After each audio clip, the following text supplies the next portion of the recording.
peace bringer. Be at home.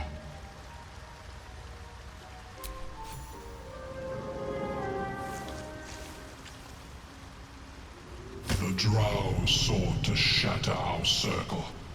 Now his flesh may feed its growth.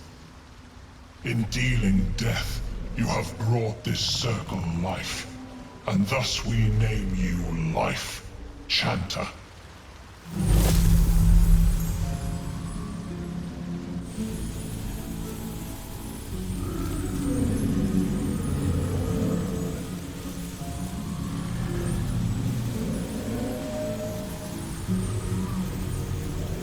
As our circle grows, so shall your song.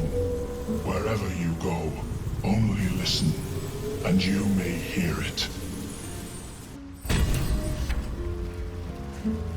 Thanks, boss. We'll be looking a lot worse. No need for me to ask how you fared. Some of my kin have already made it here, safe and sound. It's past time we were back in the city. But if you find yourself there, call on us. The Iron Hand gnomes are good friends to have.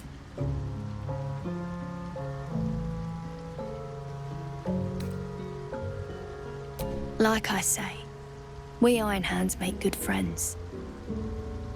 But bad enemies too. Some folk are about to be reminded of that. Well, our work is bigger. You saved my skin, but there's more bastards out there. For everyone you kill, pint on me.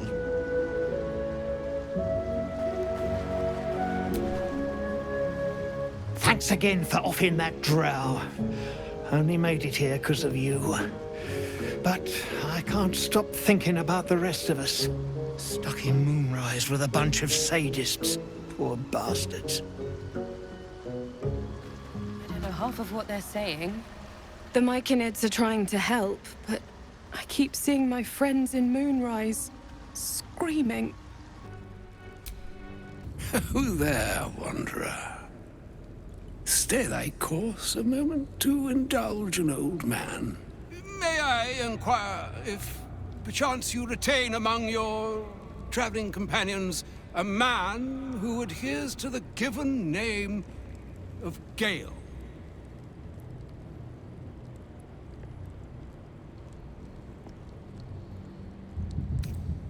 Should it be the nature of our acquaintance that interests you, well, you may safely classify Gale and I as friends. Should it be the nature of your present interlocutor that you desire to drag from the dark and unknown, I shall be glad to aid in your quest for illumination and identify myself as Elminster.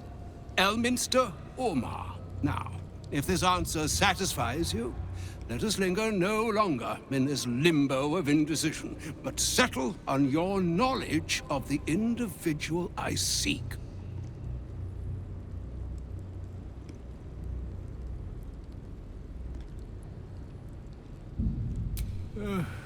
Ever a man of leisure. Would it pain you greatly to assist me along the little voyage I intend to undertake to this aforementioned camp? And I would confirm it to be so. Please, after you. Ah, there you are. Now I hope you don't mind my having ingratiated myself into the most palatable graces of your provisions. You find me quite sated indeed. Yes, what a delightful wedge of old Arthurian that was. Doesn't do to parley on an empty stomach, you know. Makes one's words frivolous when they should be grave. Plenty to digest, after all. A good deal to stew over, if you will. Words ladled with import should be savored so as to better absorb their meaning. Wouldn't you agree? Elminster. Right. You see,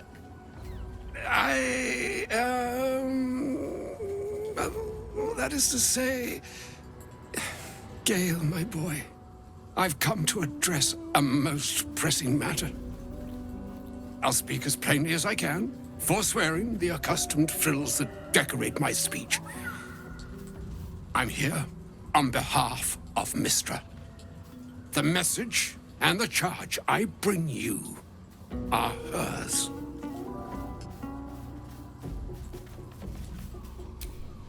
I could debate you on that. You know where you went wrong, Gale.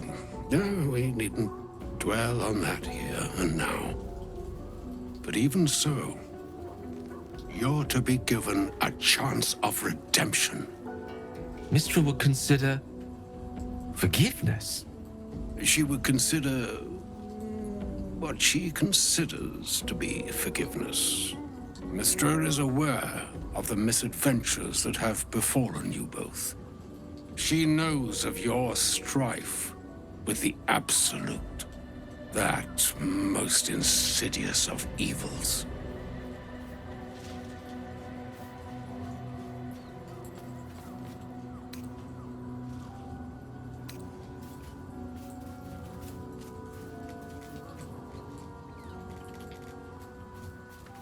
Alas, the creature that afflicts you, the ill-begotten magic that it weaves, is inextricably conjoined with both the greater purpose and the greater master that it serves. You must know that the Absolute is more dangerous than you can possibly conceive. It threatens all who live, even those who are undying. It threatens the gods, the weave, the very fabric of the universe itself. That is why I have come here to charge you, Gale, with its destruction. It is Mystra's belief that only you can.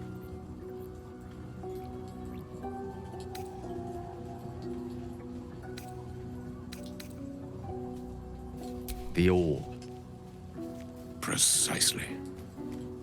Mystra has granted me the power to stop the clock, as it were, on the orb's rush to overpower you. Instead, you will be able to unleash its lethal combustion at will. Interesting. This could be help or hindrance. We shall have to see. You must find the heart of the Absolute, whatever that may be, and use yourself as the catalyst that will burn it from this world.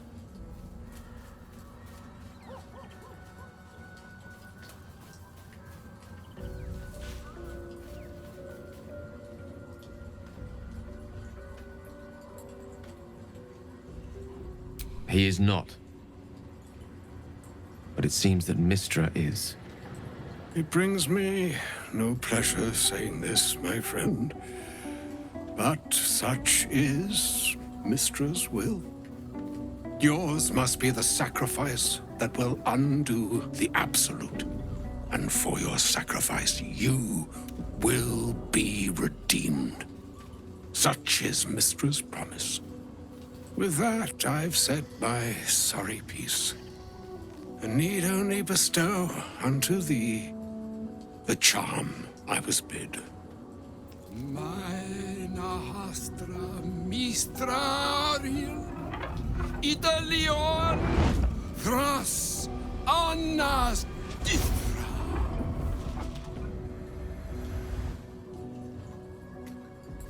It is done. Both charge and charm have been committed into your care. To you, I commit into care Gale himself. I count on you to shepherd him well on this strangest of journeys.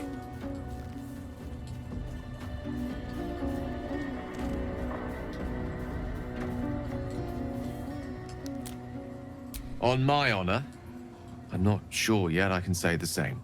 Like moons make swell and wane the nescient seas, so too the sky-strewn gods ordain the tidal fates of mortal days. And yet, a notion born in lonely hours. Come, ebb, come, flow, come, all that is beyond the breadth of our dominion. Be a moon unto yourself. Even the waves of fate can break upon the shores of will. Farewell, my friend. Farewell, Elminster. I'm glad she chose you.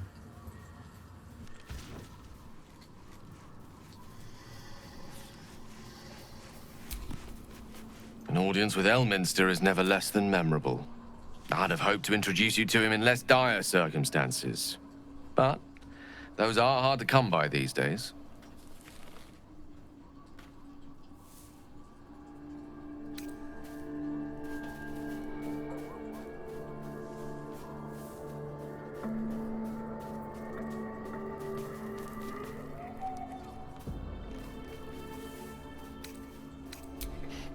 A wizard doesn't reach Elminster's age without enjoying their home comforts.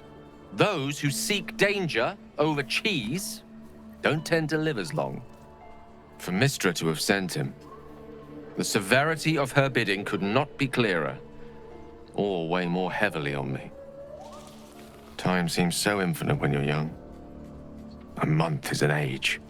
A year is a lifetime.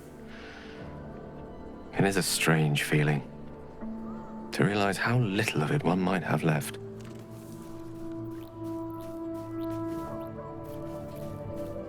Of course, we offer the clearest solution to our problem. All I have to do is find the right place and time, close my eyes, and let go. Then the slate will be clean. Wrongs will be righted, the absolute will be gone, and I along with it.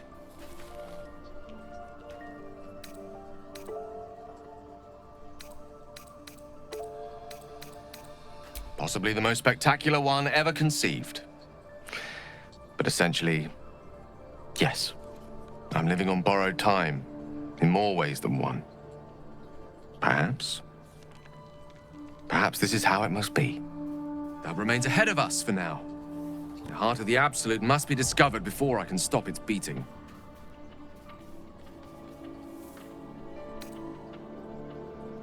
Let's save such certainty for the moment such a decision is upon us. You may feel differently once we know what we're truly up against.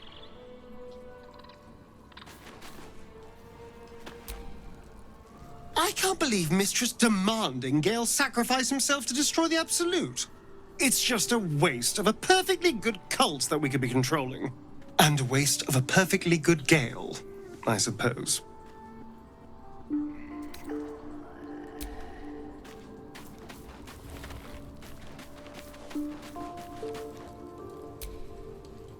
I can't believe Mystra actually expects Gale to just sacrifice himself like that.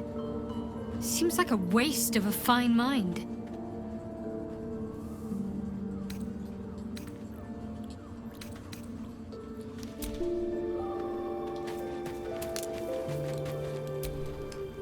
Oh, was that Gale's granddad?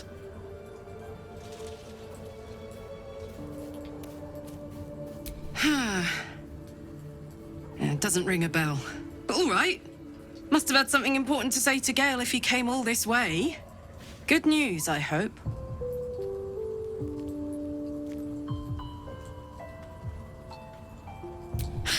Whoa now, he's got a... Well, I guess that would explain a little, but... Mystra? I mean, this is a lot to take in. What's he going to do?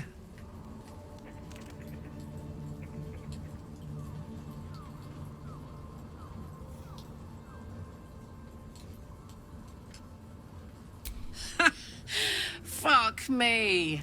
There's devotion and then there's stupidity. If the god of magic can't handle this without sacrificing Gale, she's no god at all. Poor Gale. He must be in bits after hearing that. I'll distract him. Tell him I haven't read a book since secondary school. Watch his face melt off.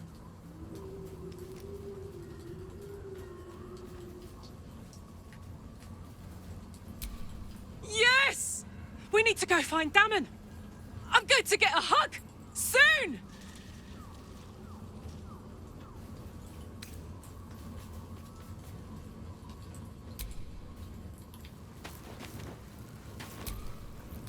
A shame my first brush with the famed Elminster couldn't be a tad more optimistic. Listen, I might invoke the Triad from time to time, appeal to Helm, but I'm no man of faith. Not like Gale. I don't know what drives a man to consider his own death, among countless others, to be an appropriate exchange for his goddess's forgiveness. To me, it all sounds like nonsense. The faith that matters most is that which you hold in yourself, in the ones that most matter to you. Big Bomb be damned. Gale's got everything he needs to defeat the Absolute already. Talent, nerve, and powerful allies at his side. I hope he'll come to see that.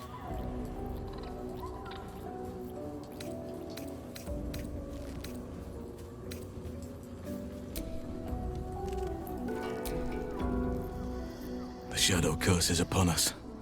As foul as I remember it. Perhaps even worse.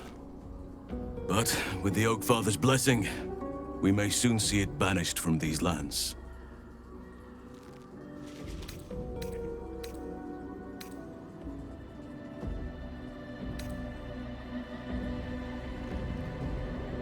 It's not easy, seeing the ravages of the Shadow Curse.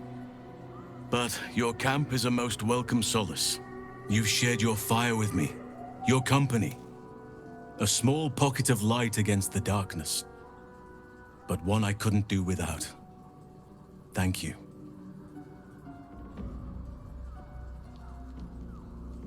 You're too modest by far. What fate would I have met without you? Rotting in the goblin cells? Dying against an onslaught on the grove? More good has been done since I met you than in 100 years before. Words cannot express my gratitude.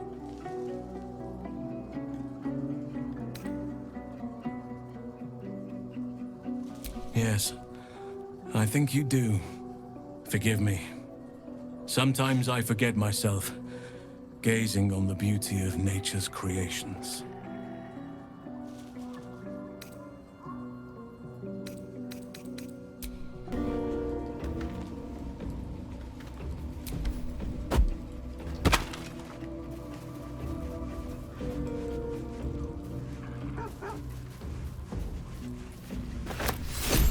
Scratch's tail wags enthusiastically.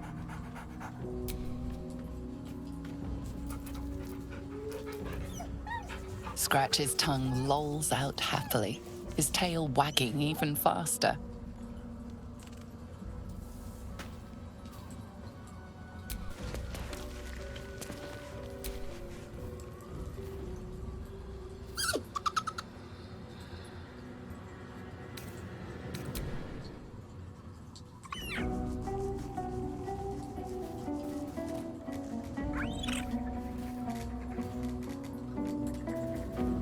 Camp life seems to suit the young owlbear. His coat of feathers seems fuller. His eyes look bright and inquisitive.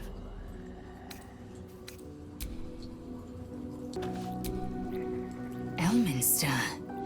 Even the Githyanki have heard tell of the Sage of Shadowdale. Some of his works have been translated to Tirsu. That doesn't mean his every word carries wisdom, however. Near as I can tell, Mystra demands Gale's faith, but holds no faith in him. Why else would she demand Gale sacrifice himself, and perhaps so many others? Does she not think he can destroy the Absolute with his own immense talents? Does she not know the mighty company that he keeps? Demanding Vlaakith may be, but she acts for the good of the Githyanki people. Mystra is concerned only for herself. Perhaps he'd find forgiveness in a fiery death. But I can't help but wonder why he'd want it at all.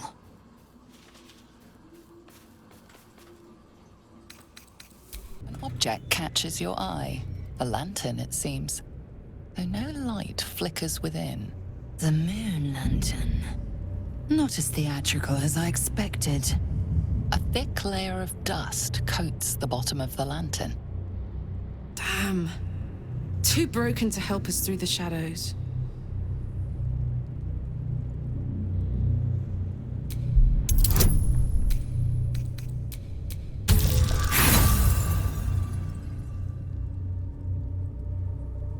Nothing about the lantern strikes you as unusual.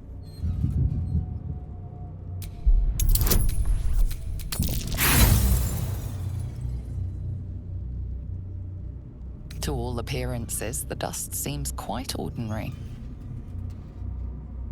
A broken moon lantern catches your eye, its glow now snuffed out.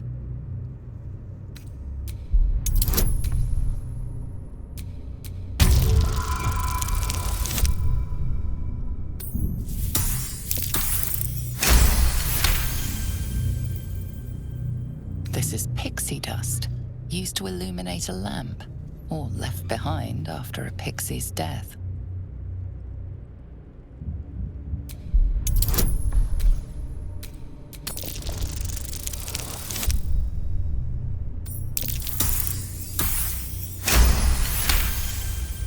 You see no burner or wick.